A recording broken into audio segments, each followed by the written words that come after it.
Welcome back, ladies and gentlemen. This is Molly Ruland, and you are tuned into Live from the Living Room. We are in my living room. At least I am anyway. My guests are in their respective living rooms. We are here every day at 2 o'clock, give or take, to remind you that we are still breathing. Life is still warm and wonderful, and there's a lot of things to look forward to. I'm excited about my three guests this morning. It's a powerhouse, packed lineup of amazing women doing amazing things. And I love the randomness of this show. I am sending out the link to book to like people that I really respect and care about and value. And they're booking themselves. And it's just this mashup of people randomly selected together. And every time it's been amazing. So without further ado, let me bring in some of my guests here. I'm going to go ahead and start with JoDee Kenney. If you want to go ahead and introduce yourself. JoDee, tell everybody who you are. Hi, everybody. I'm JoDee Kenney. I am a news anchor by day for a 24-hour news station. And by night, I'm a success strategist. So I work with people on image, branding, social media, and media. I have a master's degree in social media. So I've really kind of studied the ins and outs of it, which is kind of interesting because for many years, I resisted getting on social media. I was kind of one of those people that was scared of what it was. So having gone to school and now knowing it from the ins and outs of it and done some research, I just love being able to share what I've learned. And I love being on social media now. It's kind of funny how I've resisted so long. And now it's a wonderful way for me to communicate and interact with people one-on-one. So I really enjoy doing that. And I'm also a podcast host. I host the Success with JoDee Kenney podcast. So we talk about success strategies. And this is just the perfect platform to talk to people today because we are dealing with such uncertain times. So hopefully I can contribute in a big way. I have no doubt that you will, JoDee. You are an amazing woman. So thank you for being here today. I appreciate it. All right. And now I'm going to bring in Talon. Can you introduce yourselves and say hello? Everybody, my name is Talon Thomas. I am a high impact beauty sales strategist. I'm currently an advocate for 10,000 Villages in Alexandria, and that is a fair trade organization. My background is definitely in really two very similar but different worlds. I definitely came from the music world. That's how I met Molly, and took a lot of the passion that I had from that world and the world. So I have a background in skincare specialization and how to translate that to sales. But in this climate, it's really all about how to make us feel better and how to continue that ball rolling and look at kind of what we're going to do on the back end of all of this. So I'm really excited to be on the podcast today to kind of merge all of those things into one soup so that we can help ourselves, help each other, look beautiful, and keep artistry in the forefront along with that as well. Amazing. That is very well said. Thank you very much. All right. And I'm going to move it over to Lisa. Lisa, say hello. Hello, my name is Lisa Shapiro, and I am the founder of DC Fempreneur. It is a community to support DC area local female entrepreneurs. And primarily, we have done this through live events, but just like a lot of us, we are pivoting into a lot of virtual events. And in fact, we have even launched a virtual co-working space. And so it is a really innovative, real live in-office experience, except for that it's all done remote. And so my new normal is spending time with my members and other people like yourself to talk about how we are going to adjust and pivot to continue to grow our businesses. But just like in real life, we need to really work together. And I think now that collaboration is needed more now than ever. So I'm really thankful to be on, Molly. Thank you for having me. Yeah, absolutely. Thank you for being on the show. I have it on all four of our heads now. It looks crazy. You guys can't see it, but the people at home can see it. But yes, welcome to the Four Heads podcast. We are here to talk about transformation.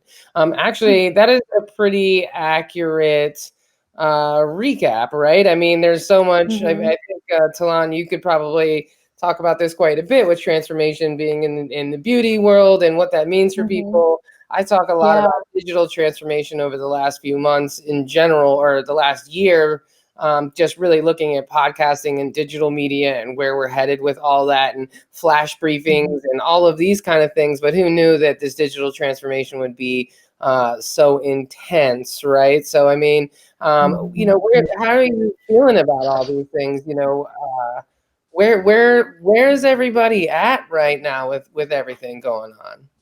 Well, I would say for myself, I really have seen kind of a difference in my life. I'm at home right now. What our station has done is they put us in teams to protect us. So last weekend, I only had a team of all of us combined, 10 people in the newsroom. And usually I'm a Monday through Friday weekday news anchor. But I went on to the weekends and just worked Saturday and Sunday with the same 10 people. They've even pulled that back farther now. And I only was in the building. I was one of 4 people. And Wow. so really they want to protect their employees. So what that has done is it's opened me up to opportunity here at home to work on projects that I have kind of put on the back burner for many years, to be honest with you. You know, I'm working on a book that's been put on hold. I think everybody's working on a book, right? You know, also trying to get my house in order. You see behind me, I actually have decorations. If you would have talked to me 2 weeks ago, this house would not have been able to have been a set for an actual interview. It's really this pause in life has given me an opportunity to really address kind of what I want in life and the projects that really matter to me.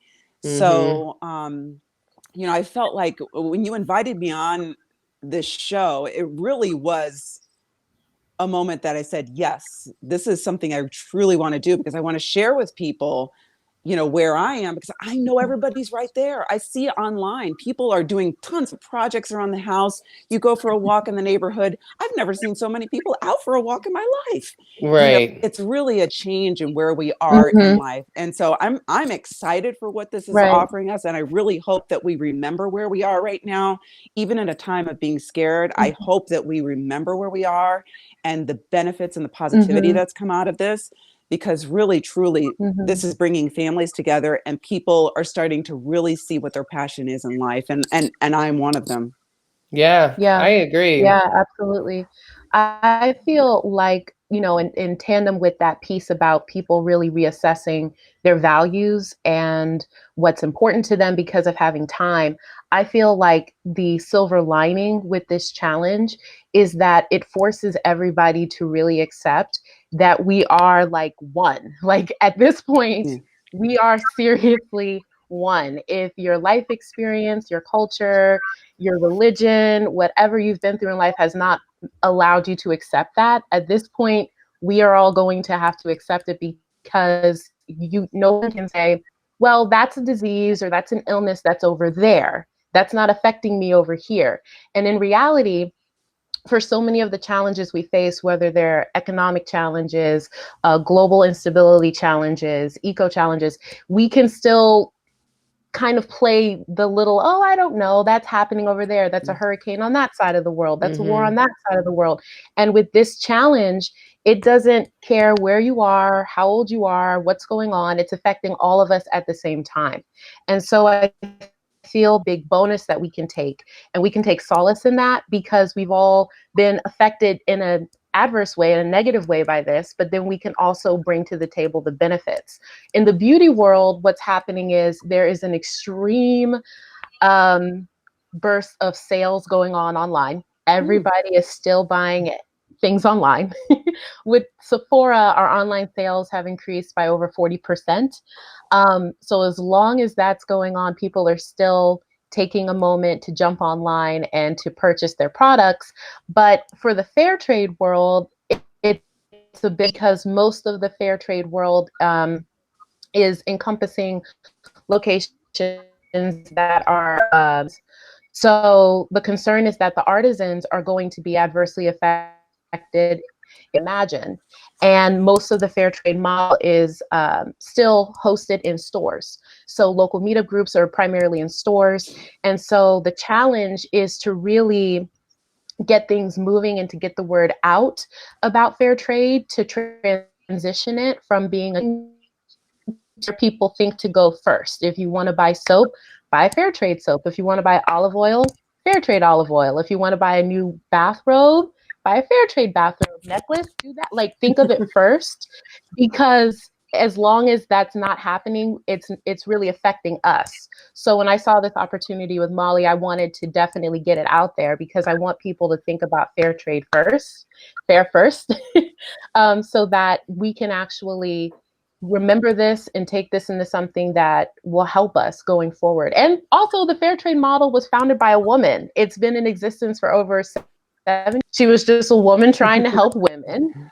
And it's the ultimate model, because it blends entrepreneurship, artisans, and now it also encompasses marginalized communities. So a lot of disabled people as well, women and men.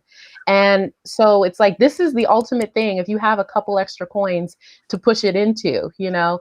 So I think that that's what we need to do going forward. Like, what world do we want to see after this? Yes, we're all going to have negative adverse effects on the back end, but how can we continue to unify as we go forward with our money and with our time? For sure. Like, personally, I would love to see the female mustache movement, because I know after 60 days of not leaving my house, I'm about to have. No, girl, no. Get a razor, shave it. Look, This is if you desperate dye it times. a little like rainbow color, it will probably become a trend. That would No. probably become a thing. Lean in. You know what I mean? No. Now, for Lean me, it won't be the mustache. It'll be like caterpillars on my Around, arm. right? Yeah, in. I'm with you. I'm with you, Lisa. That would be me. I, I'm like, I guess I'm doing my nails now. This is where we're at, right? You know? I mean, what are we gonna do, you know? So, Talon, can you tell us, like, where can people go? I mean, we could definitely put some links, but I think it would be helpful for people to know, like, how they can support more fair trade stuff, honestly. Yeah. So for the area, what we'd love for you to do is to definitely go to this is TEN, 10,000 Villages.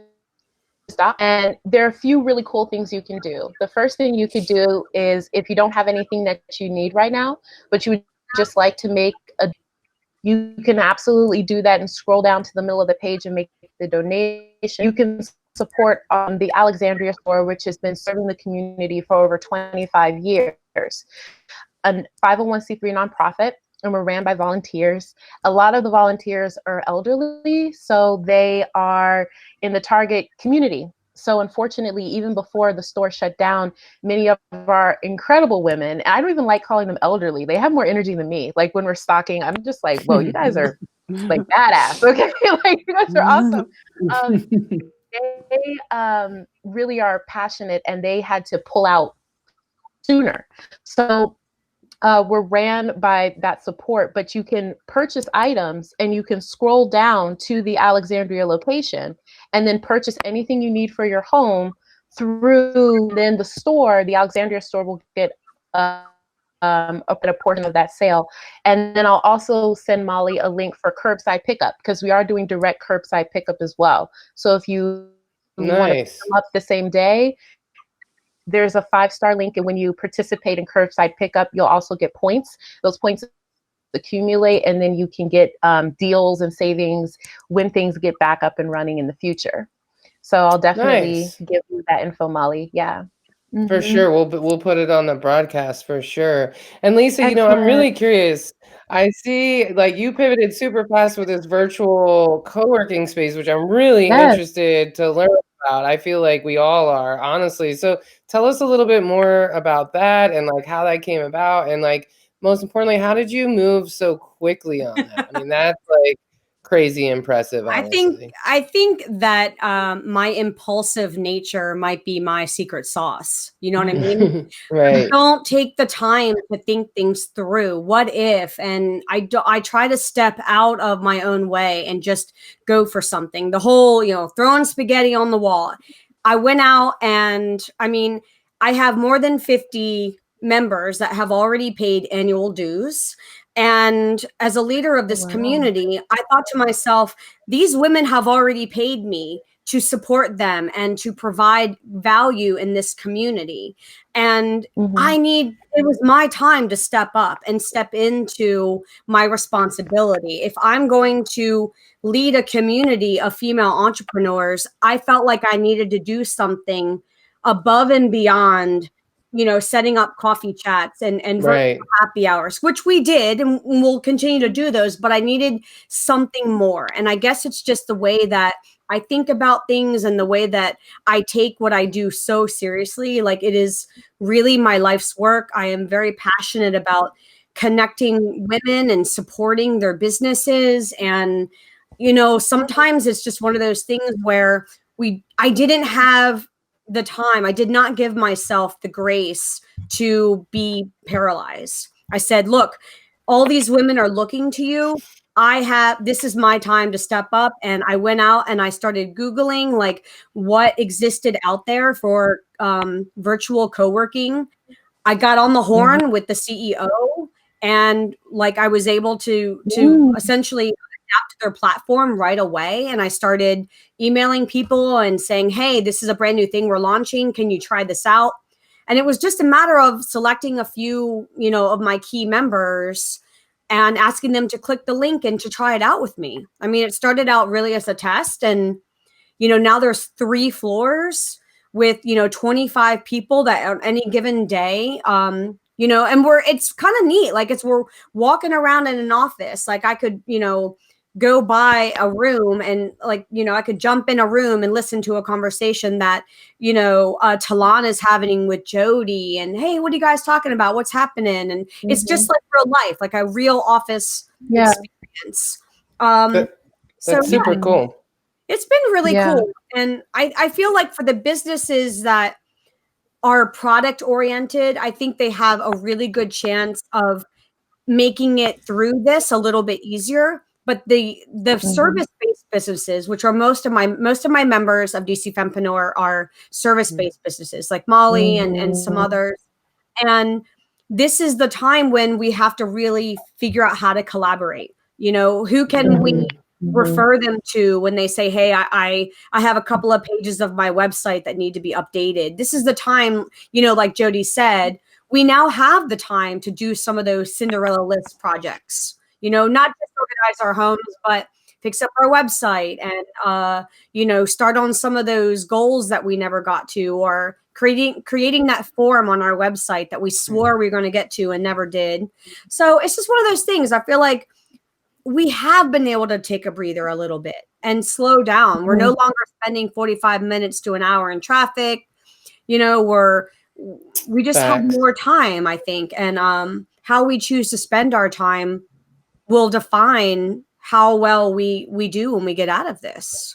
For sure. And I think it's worth noting too, especially for, people with kids, it's like, how you spend this time is like how you're framing a lot for your kids right now. They're watching how you're dealing with stress. They're watching how you're dealing with being around so much food all day. Right? They're watching everything, right? And like, this is the new normal, right? This like, high stress situation. And, we touched on it the other day a little bit, but I mean, the dark upside to this is that like school shootings have gone down significantly. And so your children are living in less fear right now than they were a week ago, even though we're living in more fear. And so there's a bridge that needs to be gapped there, right? And so it really matters, like how you're showing up in your home, how you're showing up in your business, what you're doing to keep going. I mean, it's part of why I decided to do this show. Like, I want more opportunities to engage with other people. My brother, he like works all day, so I'm home alone, and he like works from like 6 a.m. till 10 p.m. So like, I'm literally home alone all day. And so I'm just happy to see some other beautiful faces in the mix, but just to be able to engage with people and check in and see how everybody's doing, and what's happening next, where we're going to go with all this. I think we're going to value our time in a much more productive and healthy way. I think some people are actually probably spending more time with their children in the last 3 weeks than they've probably spent with their children in a really long time, which is Right. not a reflection of them as parents, but it's more a reflection of our current society and how much Yeah. value we put on hustle, right? Right. It's always Mhm. like hustle, hustle, hustle. It's just it wasn't sustainable, and so now we're really seeing that. So I think it's great, Lisa, that you just jumped up right away and created that virtual space. I definitely want to check it out. I've been just kind of figuring out what my message is going to be and what it is I'm trying to do and how to get there and how to maintain the staff. And so I think now this week, it's Monday, right? We get a whole new opportunity to decide how we want to show up this week, what we want that to look like, who do we want to be? Like this morning, I did a little arm workout, and it was this chick from England. Yeah, right. And she said, she said, come on, keep working out those arms. You got to get rid of those bingo waffles or bingo flaps. And I was thinking to myself, and she says, well, that's what we call them in England, the bingo flaps. I said, well, I got some bingo flaps I need to get rid of. But it just reminded me that, like, before I rush down to my desk every morning, I need to be working on my bingo flaps. You know what I'm saying? And like, I need to meditate and I need to not rush out. The out the door is now downstairs, right? But it's still the same thing, which is why I really recommend like getting up and getting dressed and doing, like, I do my hair and makeup every day regardless. That's just I do that and I leave, right? Maybe not as good as JoDee Kenney over here, you know what I'm saying?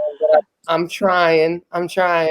But just to show up, because I work from home for a long time, and it's really important that before I come downstairs and start my day that I'm actually prepared for it. Plus, you never know what opportunity is going to come up. You never know what Zoom call or podcast you could be on last minute. You never know what client might pop up and want to talk to you, right? And just because you're not leaving your house doesn't mean you can't show up, right? Whatever that means for you. It doesn't mean you have to put on makeup if you don't wear makeup, but maybe, like, you got to wash your hands every 20 minutes, but you also need to wash yourself, people. You know what I'm saying? Don't forget the rest of the body. It's what I'm funny. But body and soul, okay? Yeah. That's a real thing.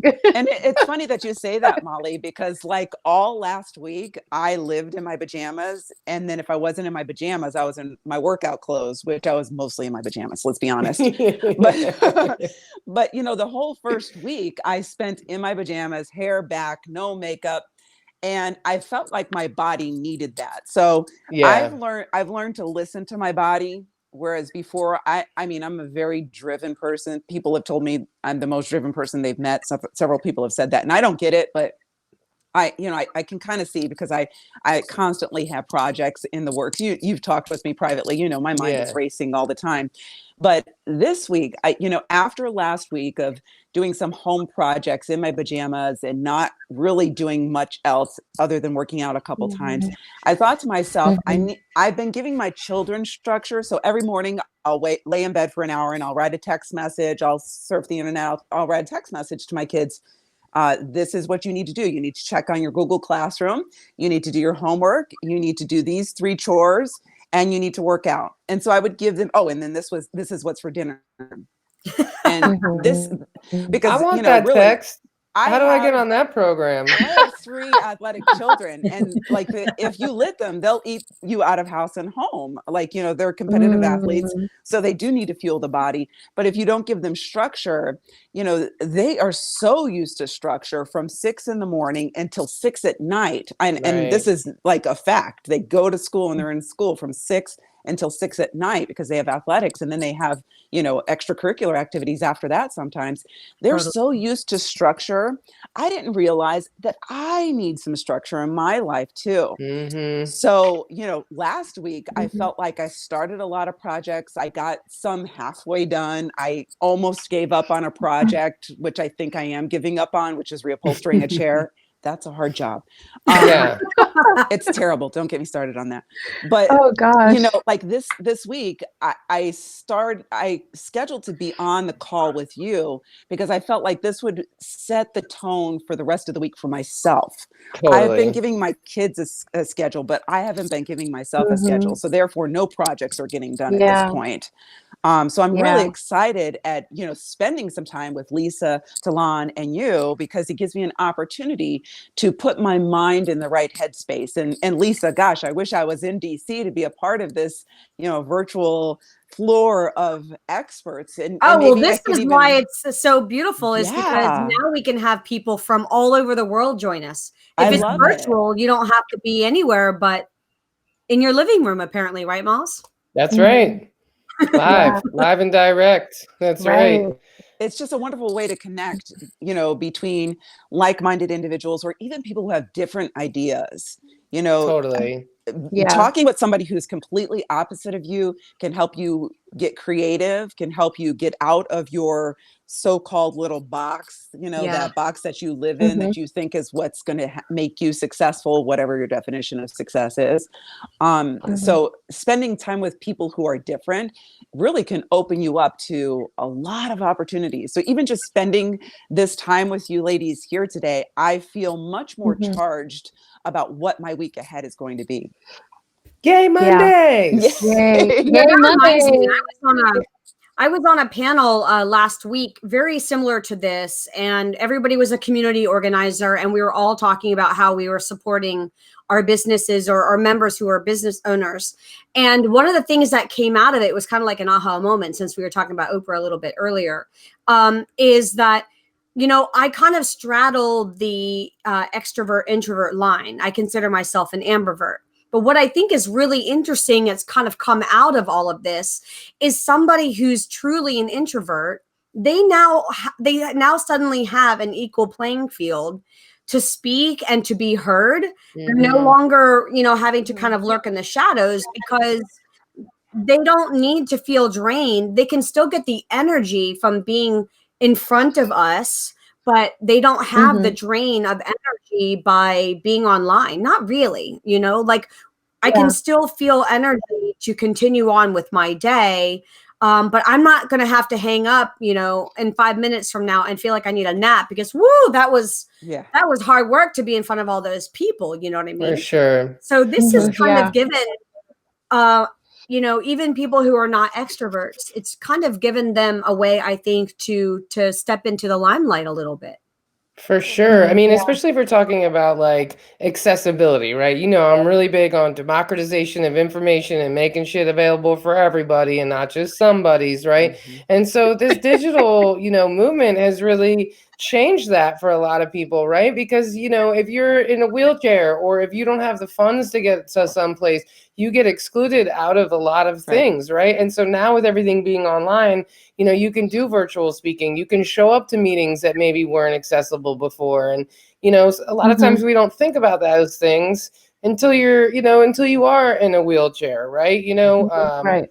It, it's crazy. I was at this town hall a few months back and we were discussing accessibility and bike lanes and how dangerous things are. And we were talking about if you're handicapped in DC. And it was so beautiful because it was a deaf guy who wrote something down. And so his buddy read it out loud for him and then he signed it to everybody. Mm. And he was talking about how if you are on Florida Avenue near Gallaudet, which there are a lot of Mhm. disabled kids that go there in particular, if you're at Mhm. Gallaudet and you want to cross the street and you're in a wheelchair, what you have to do, and Mm. how because there's a tree in the blocking part of the sidewalk, that you actually had to go down like 2 blocks, cross over 2 major Oh. intersections, then cross back over, then come across. Right. And meanwhile, like if you're familiar with DC, like crossing over Florida right at the top of that hill is like the sketchiest place on the planet to cross a street, whether you're in Yeah. a wheelchair or not.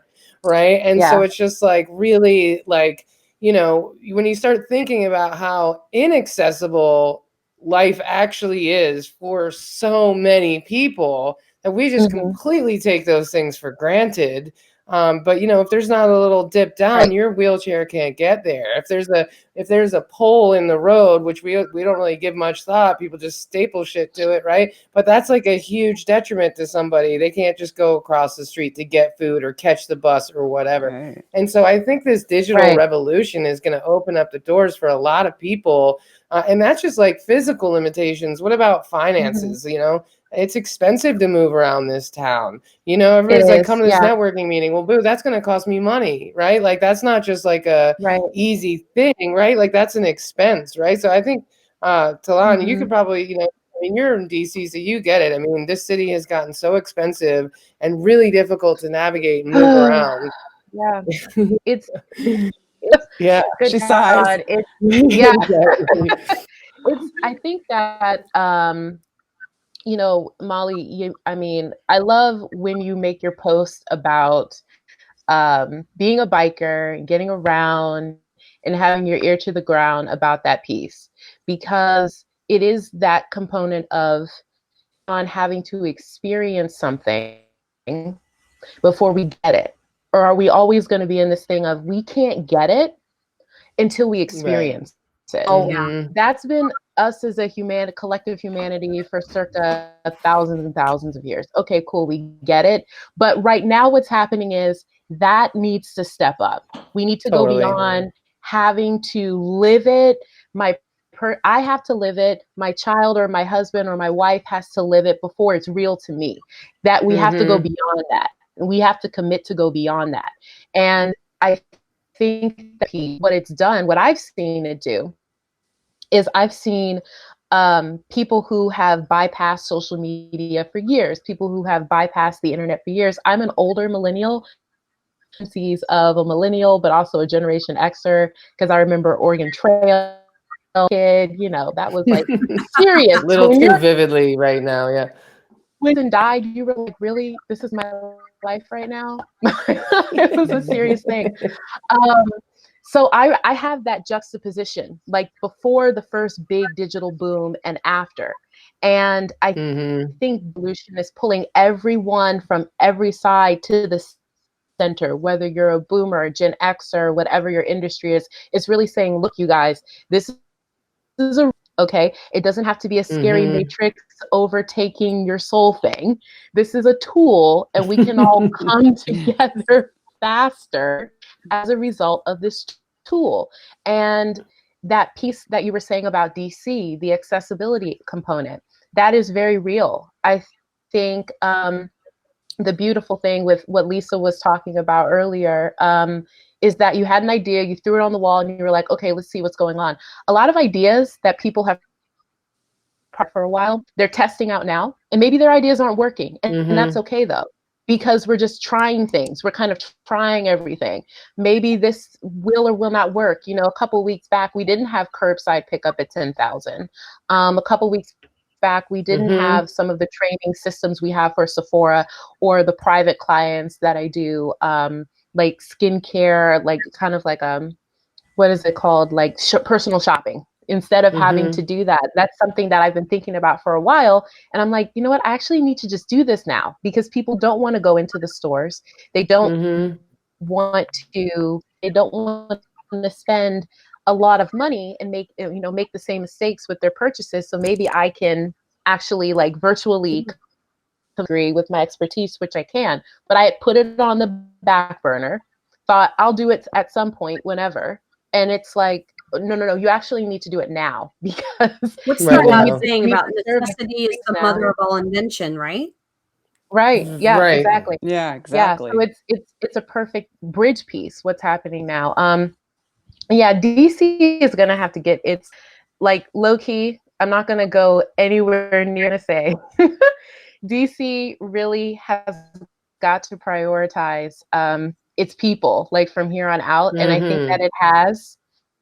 Thing is, the average Joes are the people who are saving us in a way that we never could have expected before, especially in the cities, because the cities are not prepared. Not Everything at helter all. skelter, and people crave consistency at this point. They want to see the same grocery clerk day out.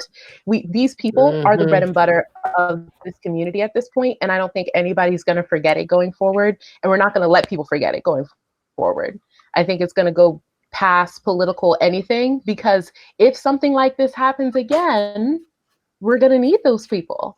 And so, God forbid, but it may. And if I think that it's going to take our ingenuity, and it's going to take everything that we're learning now to, make sure that we're okay for that moment.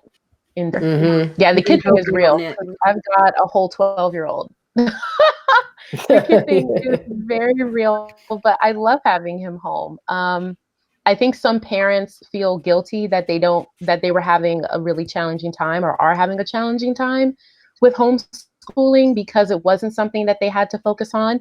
They were able to Right. entrust the care of their kids to their teachers, and then you go make the bread and butter, and then you do the homework, and that's it. But you teach. I'm helping with homework, but you're the teacher. And it's Yeah. kind of flipped over. That's been a challenge for a lot of parents. You know, any kind of educational insecurities come up when your child corrects your spelling. You're like, wait, yeah, I was just testing you. I was just testing you. Okay. I Right. remember that equation. Not I haven't seen it in 15 years. Right. Okay. So it's kind of pushing people out of their comfort zones. And because we're all confined, we have to like get over ourselves sometimes. Saw a lot of cool, beautiful stuff that's going to come out of this. Me And too. Talon, I moving have a forward. 12-year-old.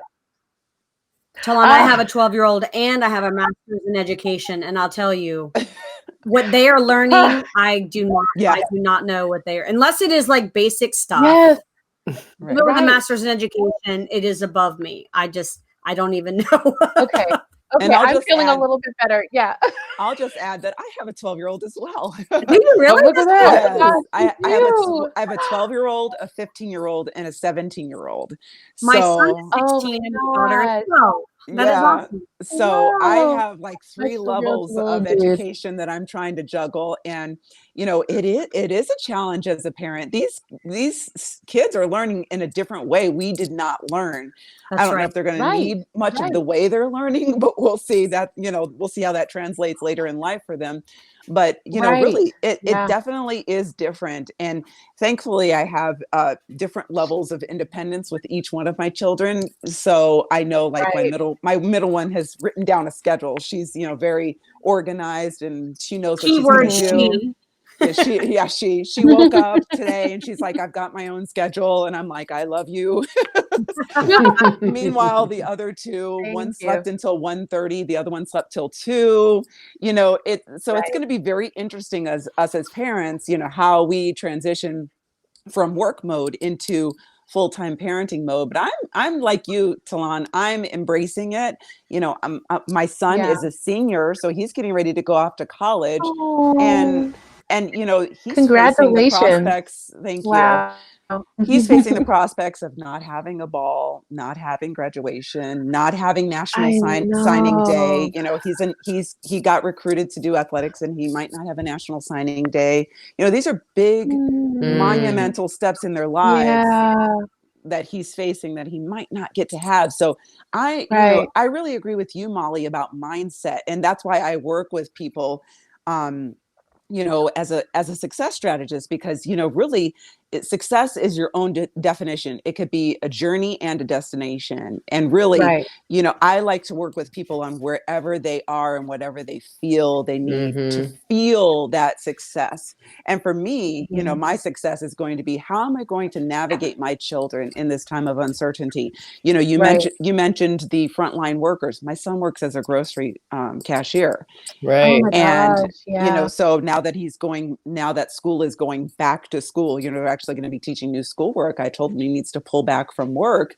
You know, as the apex comes to New York State, it kind of works in my favor. But, you know, I had to frame it in a way where I didn't come across as fearful, even if I am fearful as a parent. And that's very tricky. It's very tricky. That's still tricky. It's very tricky because we don't know what's happening. We don't. They're asking us, when is it over? When am I back? And it's definitely like, you know what it makes me think of? Not to get graphic. It makes me think of childbirth, because it's like, I think I know what's happening. And then they're telling me something. That's not the plan. That was not the plan. Yes. Wait a minute. Why is he breached? Excuse me? No. And they just extended school. They took us from school another 2 weeks. And then Yes. the governor just said that it's actually the president just said it's going to go until the end of April. So that's actually an additional 2 Right. weeks. So that puts us right up against the beginning of May. So, Right. as a parent, what we really need to do is we need to stop and think about what our fears are, what our challenges are, Yeah. how we Mhm. manage them, Right. Mhm. And not and project do our we fears. need to seek assistance ourselves, to deal with our fears in order to be able to present the most clear vision of ourselves to our children and or people Yeah. who are looking at us. Me as a journalist, people Mhm. turn to me as an authority source, and Mhm. I know that, and so I Mhm. choose to be a person who's real. I tell people to be careful Right. that this is real. When I hear some of my followers from other states saying that, yay, it's almost over in New York, I'm clear to let them know, no, we're still on the uptick. But Right. we need to still think about what our strategy is and how we're going to communicate. So for me, this week I'm now getting back into my mode of how am I going to prepare myself. And what I do, a strategy that I'd like Mhm. to share with some people, is the night before I kind of sit through and I think about what my day is going to be for the next day. I pull out my planner and I Mhm. prioritize it by morning, midday, and evening, and then therefore Mhm. I have just a couple of ticks off that I know I need to hit on. So in the morning, what I need to do is I need to stretch, I need to make my bed, and I need to drink water. Mhm. Those are 3 ways that I can Mhm. start my day that's paying honor to myself and preparing me to be my Mhm. best self for the day. And then Mhm. during your work day, you may want to have a conference call with somebody. You may want to Mhm. clean up the kitchen. You may want to do a couple of tasks. You can even put more Mhm. than what you think you're going to get done and just pick a couple of things. And then in Baked the, Right. brownies. yeah, That's bake my brownies, Send them to really. my house. I'll curbside pick up them joints all I know. day long. And in the evening, what are you going to do to set your intention for the next day, and how are you going to end your day? So for me, it is Mhm. to wash my face, make sure I drink another big glass of water. I take my vitamins, Mhm. and then I write out Mhm. my list for the next day. So if I could share with Right. anybody, in this uncertain time, you can provide yourself with some certainty by creating some type of schedule for yourself. And if that's the one thing that I can leave people with, is that Hmm. as you're Mhm. feeling like you have no control over anything, there are some things you can have control over, and that's yourself. I can't have control over the fact of whether my son does his homework properly or not, but I can say, okay, from this time to this time, you are going to sit down in front of a computer and you're going to look into Google Classroom. you Right. For know sure. Right. Lisa, you're Great. probably, a good person to talk to about all this too. I mean, you've had a Thanks, lot of change in Jody. your life, right? Yes. With the fiance not coming back as soon as we want him to, and Yeah. so Lisa's fiance is deployed right now, and he was supposed to come back, a In couple March. weeks ago, and it keeps getting pushed. And so, Yeah. I think about you a lot, honestly, because it's, Aw. I know that was really stressful for you, and you seem like you're doing a really good job kind of maintaining it. But I mean, I'm sure it still sucks. I'm sure you're like, man, why can't I be quarantined at home with my husband and Yeah. not with these terrible kids? I'm just kidding. I'm sure your kids are out there, but. But like I know that's got to be tough, but you seem to be like kind of, compartmentalizing things in a way that works for you. Yeah. How are you kind of balancing Mhm. all that internally? Is it like support from other people? How are you doing that? Everybody asks that. Mhm. I have no way to really answer that, but I have a very similar. I mean, if I could reach my hand out on my desk, I can touch my planner. It tells me what I'm going to do morning, noon, and night. I have a list of Mhm. things I need to accomplish this day and this week. And Mhm. so, just like, JoDee was outlining structure for herself to help her through this. I'm not a military wife yet. I mean, our wedding is very uncertain at this point. It was scheduled for June the 6th, but we will see what will happen. But yeah, Mhm. I mean, I marked on my calendar for him to come home March 10th, and that came and went. And then it was March Right. 23rd, and that came and went. And then, so now that Mhm. we're, heading into April, basically, is I had to really busy myself with other things other Mm-hmm. than paying attention to what wasn't going my way, What you can control. Yeah. what I Yeah. can control. I've been Mhm. trying to maintain my weight a little bit so that if we do have a ceremony in June, I can get into that dress. I know that's right. So yeah, I think there's a new name for it, kind of like the college 15. They're calling it the COVID 15. Oh, well, I'm not getting that 15. Oh wow. No, I'm Mm-mm. yes. No, I don't No, want no, it. Staying away from that. Yes. Yeah, I'm working on my bingo We'll have flaps. to, Bingo that's right. flaps, right. I Our gotta get my turtles guns back. placed. I'm working on my guns, girls. Okay, wait, hold on. I gotta put you on full screen. We gotta Let me show see everybody Jody. these guns. I'm losing Hold my on. guns. They're going Look at away. that. Oh, No, they're going Ooh. away. I okay. haven't been in the gym in a while, and I'm starting to worry. I've actually put a call out. Does anybody have any 12-pound weights? Nobody's got them. 12-pound weights, girl. I was working out with 2-pound Wow. weights this morning. I almost killed myself. I was like, oh, I think I hurt my neck. Hold on, I need to slow down. For real.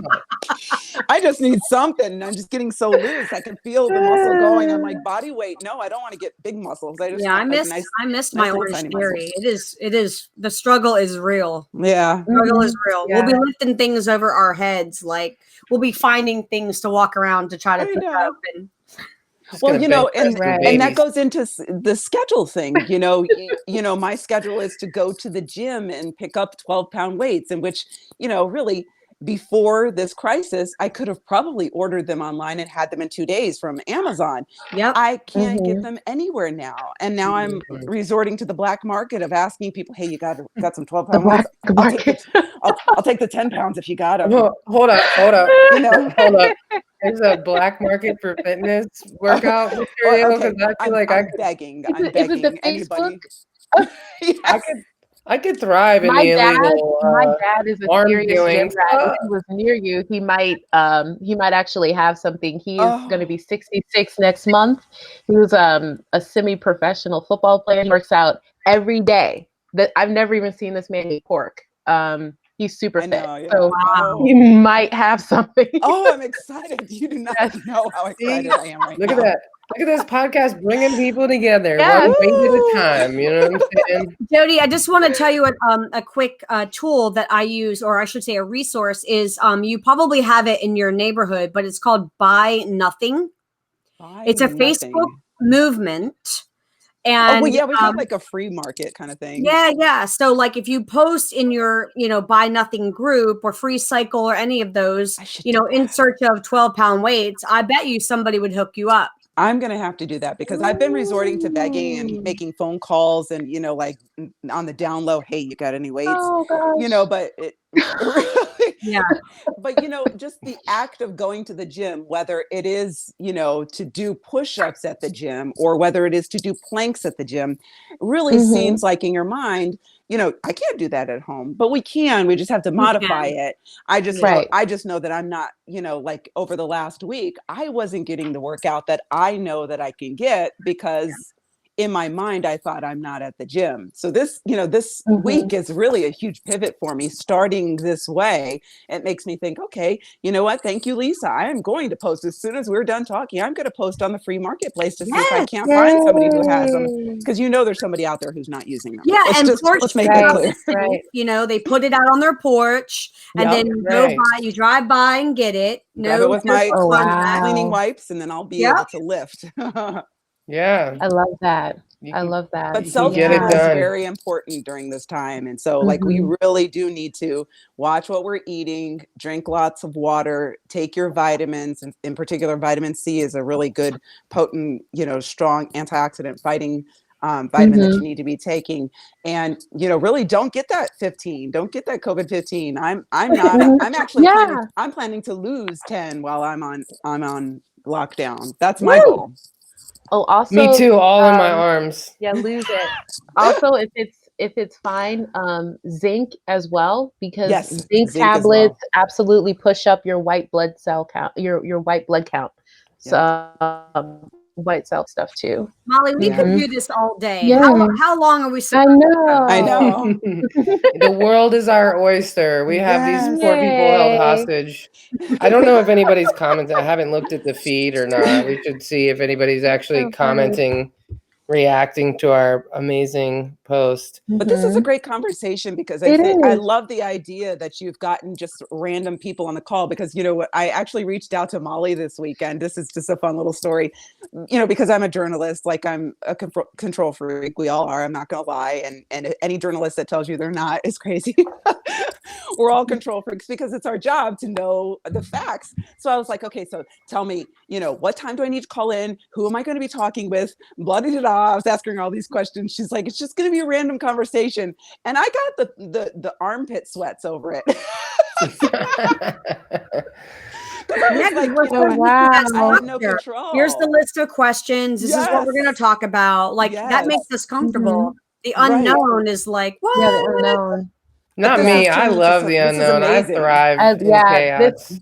Yeah, me too. This is my, that's the music piece. It's like, yes, you know, because in the unknown, you always get something out of it that you just could not have conceived of before. You could not It's true. You're right. have imagined it before. So it's kind of like that 0 point moment where everything is possible and nothing's possible.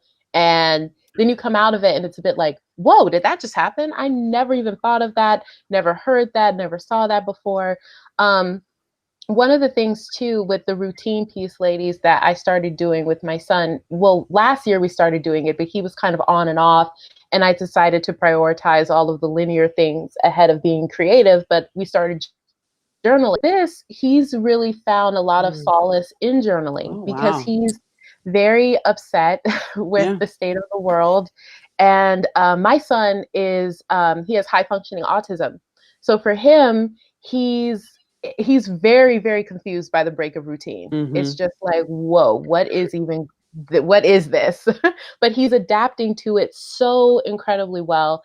And he gets very sad hearing things about what's happening to people, people being rude to Asians and racism going up and different attacks. And I thought to hide that from him or just kind of push it to the side for a little bit and give it to him in small doses. But he has decided to jump onto my computer and make his own login. Like, I don't know how he learned to do this, but he did. So I thought, wow, okay, cool. So he was reading reports about it.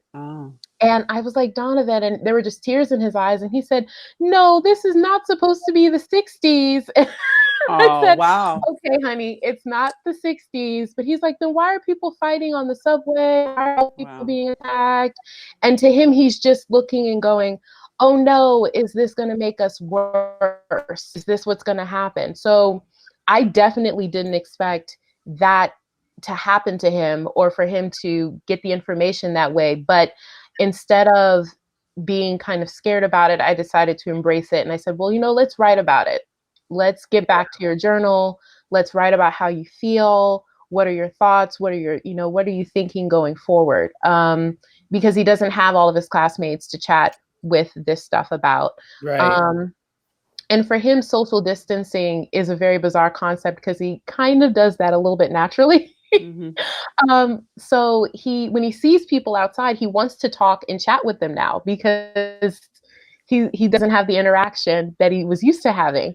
But everybody has to kind of stay away. So that's even a piece too. Like if you have a child with special needs, how does this time look on top of the anomaly that it is anyway? So I definitely just, have that routine for him, but I also had to embrace his reaction to everything that was going on and use it as a tool to empower him and to not make him think that things are getting worse, and to let him know, hey, the fact that you're upset by this, there are a lot of other kids who are upset, and maybe when school starts back up, you can share what you think and you can share how you feel about it, and a really positive thing going forward.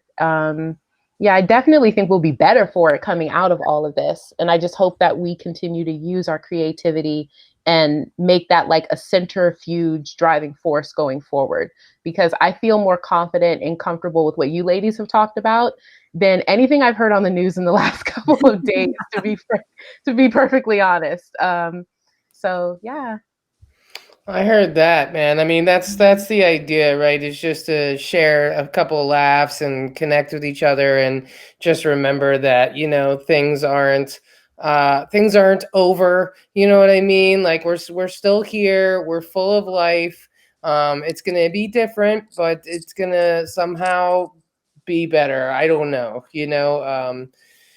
It's definitely tough when you think about all the loss of life and everything that's going to happen. And our most vulnerable communities are going to be even more vulnerable at the end of this. And that definitely concerns me, right? But I think I think after all the polarization that's happened because of Trump, I think that in its own really diabolical way, this virus is going to undo a lot of the things that have happened because right now, even though there's still a divide, and yes, the media likes to emphasize that, I think that, at the end of the day, like it's beyond politics and it's about life and it's about respect for life. And I think a lot of people are seeing that. And I think some of these bridges that had been burned down are starting to slowly be repaired. Right. And that's really the only thing that we can actually hope for is that, that we just understand each other a little bit better. We care a little bit more. And who knows, maybe some of the unintended consequences, it's interesting about your son. Like, what if he becomes like a little more social? Like, wouldn't that be ironic if like the absence of like he was uncomfortable with socialization and then we took it all away and then now he wants more? Like, I don't know, maybe there's maybe new discoveries to be made in all of this. Who knew, right? Like this is just where we're at now. And I think it has to be okay, right? It has to be okay for today, for right now, right? We get to decide, every day, like who we want to be, what kind of parent we want to be. And I think I'm not a parent. So of course it's easier for me to say this because I'm not a parent. But I think, one of my favorite quotes is don't let perfect be the enemy of good. And like, yo, I didn't learn shit in high school. Okay. So if they miss a few days, it's not that big of a deal, man. Like teach them how to change the oil in your car. Teach them how to chop wood. Teach them how to do some other shit that kids are not learning these days anyway. My daughter Like wanted to learn how to do. My daughter wanted to learn how to make piece. some brownies. Isn't that funny? She wanted to learn how to make brownies that didn't have the holes in them. Right. And she did. So she's so excited. Yeah. Yeah. So, and it's the little things like that. I mean, maybe we need to get back to basics. Like maybe we need to teach, the girls and the boys some cooking skills and some other skills and how to balance the check. I mean, nobody balances checkbooks anymore, but like how to actually plan a meal and how to buy for it, how to not waste food. Like these are a lot of skills that like we haven't had. And like kids move fast, they learn fast. So if they miss their shit, they'll get it back, man. And like, how many things did we learn in high school that like did not ever resurface ever again? Like geometry, suck it. I don't need you. I don't even remember. What I mean? I'm not an architect. What the hell, man? I don't need to know geometry. That's ridiculous. There was a lot of things that they taught us that just are not relevant anymore. And I know they're still teaching a lot of those things. And I think a lot of schools, socialization and having schedules and accountability, and you can provide that at home, right? But when I was in high school, I went to the Arlington Career Center. So they gave you school credits for that. And so I was, went every year for junior and senior year, every morning. And I became early childhood education 1 and 2 certified. I had 500 classroom hours with special needs kids before I graduated high school. Right. And in that career center, they had like a commercial kitchen where you could be certified to be a chef. They had accountants, they had business things, and like people learned real world skills that, the people I graduated with from the career center, like have good jobs now. Right. Like, and a lot of them didn't even go to college. Right. What's so funny, Molly? What's that? What's so funny is I went to a technical school too for the last 2 years of school, and I went for cosmetology. And I never became a cosmetologist, but I use it every day. The skills that I learned as a cosmetologist. Exactly. We can see. I have to. If I was on TV, I'll send you a picture of what I really look like. This is all makeup and hair. Oh, you're so fun. No, it is not. No, it is not. But like I learned that, and that's the only thing that I really took away from school. That and the fact that I can dance. You know what really is funny is that I studied journalism in high school, and I was the youngest news editor on the history of my high school newspaper. And then up until my senior year, I was the managing editor of my high school newspaper. But I did not go into journalism. But what's funny is one of the people that I worked with on the newspaper is a newscaster. I think he's with Channel 9, Tom Rousey. Uh-huh. And it's so neat to, like, you know, you just like Molly said, like the people that she went to school with that were in this trade school went on to like make a career out of like what they did. And Yeah. you know, so did some of the people that we went to school, you know, like, and there was a guy I went to high school with that we all made fun of him because he asked, everybody always went to him to get their windows tinted. Well, guess what he did as a grown up? He started a business, and he travels the world. He has more money than all three of us combined, I promise you. And because he started out in high school tinting windows, and he made a business out of it, and now he's like rolling in it. Seriously. Yeah, and the people made fun of him. Right. We made fun For of him. sure. We thought he was, you know, like Molly always likes to use the word scrappy, right? Right. He was super scrappy in school, and we teased him, but he knew his stuff. Like, he was really good at it. Well, Now, Excellent. And I know a lot Yeah. of parents are concerned, especially if they have a child that is scrappy, that maybe doesn't conform to the education system, but has talents in other ways. You know, I know several children. One who comes to mind, who's amazing at every instrument you can imagine, self-taught. And when I look at that child, I think that child is not going to have a problem in the world coming up with what is going to make that person successful. Whereas I know maybe, you know, parents are concerned with that one kid who maybe just doesn't know what they're going to do.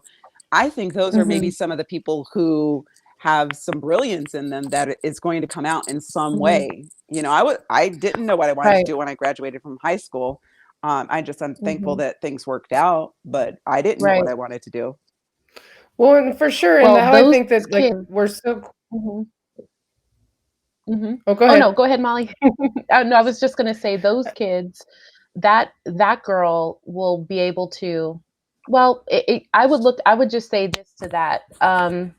Creativity is going to be the new form of commerce because, to your point, Molly, about this digital piece, if you can commercialize any kind of specialty, anything you do, you can immediately begin to make money. Like what Lisa was saying, that as soon as you guys graduated, even before you graduated, that kid was making money right then and there. And this situation with the coronavirus and everything that's going on, we've all seen how it's changed college. Kids are at home now, and they used to be in the dorm rooms. So that entire format has been challenged for many years. There's been this, you know, transitional moment between being physically at the school and doing something that I guess we would consider to be very traditional, or being online and maybe being a working parent or working and then going to school online.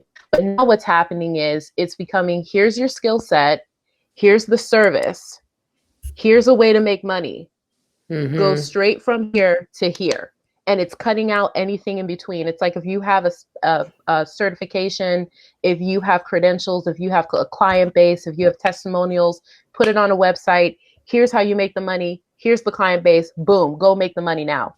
And it's not a Wild West, boom and bust, anything goes format, because there are those safety measures in place with credentials, with certifications.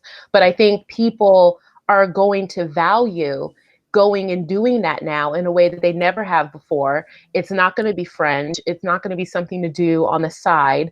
I think people are going to centralize that and prioritize that and look at that as something to do. And like, no, this is what I do. Okay, I'm a strategist. I have this PayPal. I have these credentials. I have these clients. I have testimonials. Yes, let's have a conversation. Let's set up let's set up a consultation. Like, let's go. And I think that for that girl who is super brilliant and talented, there's probably the way that she looks at music and perceives music is something that if she can find a way to monetize that, then she could go right from there. And I think that kids jump into that sooner coming out of this. They're not going to wait for, I have to do the 4 years and this. No, they're going to move with it. Yeah. Yeah. I'm excited to see the downfall of college, or at least the reworking of college. I mean, I've been the downfall too. I pray. I hope. please. Yeah. It I mean, I've costs a been lot. saying this for Oh. years. It's a complete scam, man. It's how we got here. I was I trying mean, to be look, nice with it. She's like, it's a scam. it is. It's an elitist white people fucking scam, yo. Like seriously. Like in a lot of countries, education is free, and then we wonder why America's so stupid. Okay? Like that's your first problem right there. When you make education something that you have to pay for, that is not a good societal base, right? Like that doesn't benefit anybody except for the Right. people with the money already who have enough to build universities like that, right? It's also just a trap. You know, when I went to college for one semester. I failed out. Thank God I was out of there. I told my parents I didn't want to go, but you know, I was the youngest of four and they were like, you're going to be the one, right? Like you're going to be the one that doesn't fuck this up. And it was like, probably not, guys. I don't know if you've noticed who I am, but this isn't, you know what I mean? Like in high school, you'll appreciate this one. I was the president and the founder of the Homelessness Awareness Committee. Some things never change. I was also the president and the founder of the Multicultural Awareness Committee, which is hilarious because there was like 8 Black kids in my entire school, but I wanted them to be seen, right? Like who I am has always been the same, right? And I went to George Mason University for a communications degree. Like, yo, if I had actually finished that, I would have owed $120,000 and my degree right now would be absolutely fucking useless. Yeah. Useless. Bro, they weren't even using fax machines in 1993 like that. You know what I'm saying? Like, you want to talk about a useless degree? A communications degree from 1993 is about as useless as you can get, right? Now I know people who have Hey, I have one, but I went to a community 80,000. college. Yeah, but you probably aren't using, like, you know what I mean? It helped you get into journalism, and that's where you are now. Yeah, that's about it. Right. But in 1993, and kept it open at that time. Right. Yeah. Right. No, really. I went to a community college and then I went to a state college. So I graduated with like $7,000 worth of debt. My son is getting ready to go to a private university, and he still is facing about $100,000 worth of debt. Which is insane. It's insane. It's insane. Yeah. If I spend $100,000 on something, I want a house. At the end of it. Yeah. I know people they're not going to be able to approach debt and loans in the future the way they have for like your son. Yeah. He can't be slated with the same challenge that I'm slated with. I'm 33 and a half, going on 34. I went to Mary Baldwin and then I transferred to ODU, and I still have debt and I didn't finish. And I'm trying to go back to Mary Baldwin now in a digital format, but I didn't rush going back and how to go back and what would make sense. I waited until there was a program that was going to be like this, and that was going to have impactful real-time credentials that I can turn around and use in a digital career in real time. And until the degree existed like that, I was not going to force myself back into school with people saying, are you going back? I'm going back. Yes, I am. When the degree can give me, I can finish a class and get a cert that's going to make me more money right then and there. It has to be in the real time of us living our lives.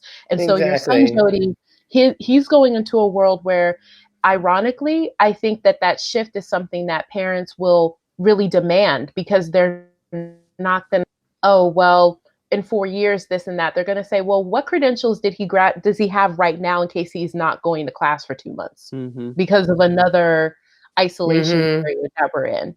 You know, what are you doing about that?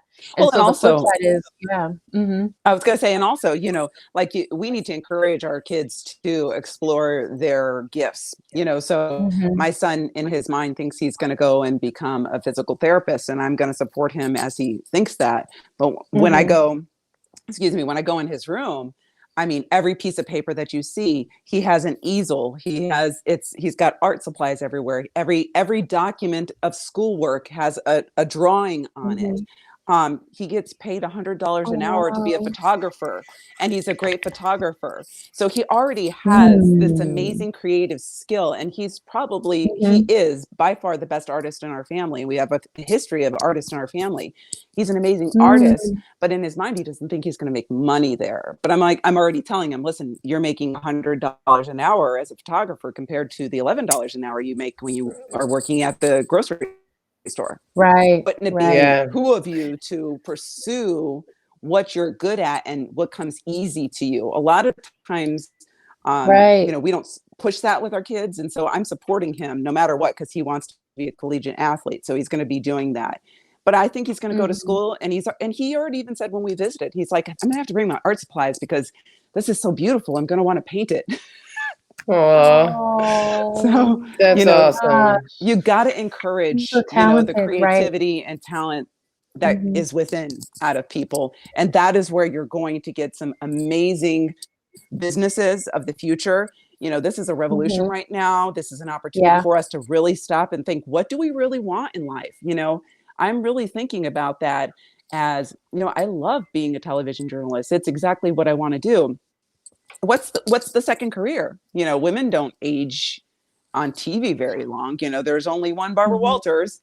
So, what is the career that I could see myself? But it's still forward facing, where I'm out there helping women, explore their full potential and inspiring people. So this is truly a revolutionary time for us right now. While we are dealing with this tragedy, there is going to be some positive out of this. I have to believe that. I have to remain positive. There is. Yeah. I mean, a lot of our society is not sustainable right now, right? Like, it's just not. And so I don't think, I think it's wise to be fearful of this virus while we're in this peak transmission period. Like, you should have a healthy little dose of fear. There's nothing wrong with that. Keep your ass inside, for real. There's no reason for you to go outside. Like, I went for a bike ride last night and I turned around and I came back home because I couldn't ride without being within 6 feet from somebody else. And I'm like, what the hell, man? I ride my bike around the city for 7 years and there's never all these people out. But whatever. Yeah. Exactly. I digress. But I do feel like a lot of this isn't sustainable. And what happens once we get through the really yucky parts of this, it's going to be beautiful. We're going to have more time with our families. We're going to be less this is the end of late stage capitalism right here. Fingers crossed, right? All these things that have just been tearing us apart as communities are going to start to change. And I think, if you want to go to college for a specific thing, sure, but don't just go check those boxes and put yourself in debt. Lean into the things that you're good at.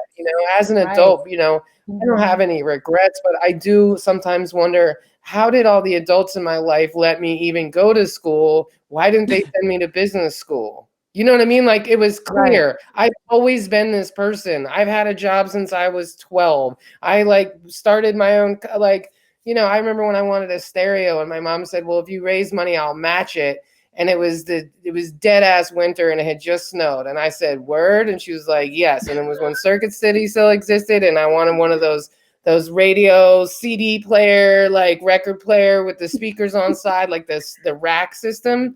And she was like, yeah, whatever you raise, I'll match it. And so I got a bucket of water and supplies and I knocked on all my neighbors' doors after a snowstorm and I washed their cars in their driveway for $20 a pop. I washed the outside and the inside. And I came home at the end of the day with $140. And I said, okay, Mom, let's go to Circuit City. She was like, shit, I didn't think you would. But why? And that was at 8 years old or whatever. They should have put me in business school. I was starting clubs to recognize people. Everything about me was still the same. I was on the basketball team, the volleyball team. I mean, everybody in my school knew me. And in particular, the person who I always got in trouble with, right? The guy who handed out the punishments. They'd be like, Molly, again? Right? Sometimes the adults do have to know what's better for their kids, but not in a way that's serving the adult, in a way that's serving the kid, right? They just want me to go to school, but they should have sent me to business school. They were paying attention, but they weren't paying enough attention, right? So I think there's something to be said for ultimately the parents do know better to a certain extent, right? But don't put your dreams through your kids, you know what I mean? And I think a lot of people do that, right? They I mean, my parents, God bless them, they were trying the best they could, but they were literally like, you're going to be the one. That's too much pressure, man. My siblings didn't get it right. Why would I, you know what I mean? Why do I got to get it right? You know what I mean? Can I get it? Fuck, man. I was the first one in the history of my family to get a master's degree. Everybody thought it was amazing. I mean, I paid for it myself. I worked and I went to school and it was crazy. I mean, I was nursing a 3-month-old baby when I started my master's degree. I don't know what I was thinking. but yeah, I mean, I think I don't know, a lot of things are going to change because of this. Like you see the maps that they're showing now, like the ozone layer is clearing up a little bit, and the oceans are starting to look a little bit more clear, and the Antarctic ozone is starting to look a little bit more solid. Like we're scaling back, and we're maybe this is a wake-up call, like we were depleting our own home selfishly, and I mean, depending on what you believe, obviously there's a reason why this is happening. So we either adjust or we perish, and we'll decide. That's right. Yeah, and it's pretty everyone's going to have a hard time saying that we are not the cause of the planet's woes, because just by stopping for 2 mere weeks, we have already seen an improvement in the ozone layer. So in case anybody was wondering, it's y'all, it's us. We are 100% to blame for everything going on. And yeah, we were either going to kill the planet or the planet's going to kill us. I mean, it's just how it is, right? Yeah. The show must go on, as they say. Well, ladies, I want to be respectful of everybody's time. And so I want to say thank you to all of you for being here today. I really appreciate you coming on the show. Definitely send me your links. Stay in touch with each other. I have no doubt there's some synergy here. And, who knows, maybe when the dust settles, we'll do like a big live from the living room party, and I'll invite everybody who was on this show. We can just awkwardly hug each other for like an hour. Oh, that would be cool. That would be so nice. I'm coming your way, Molly. Hell yeah. That's my girl right there, for sure. Thank you for having us, Molly. Absolutely. Thank you, Molly. I appreciate it. This was awesome. Yes, thank you. So I'm going to go ahead and sign out. Thank you all very much for tuning in to Live from the Living Room. Bye. And we will catch you on the next one, which will be tomorrow at 2 p.m. Again, live from my living room. So I hope you all have a fantastic rest of your day. I look forward to seeing you again tomorrow. And yeah, man, let's get it done. All right, see ya. Right.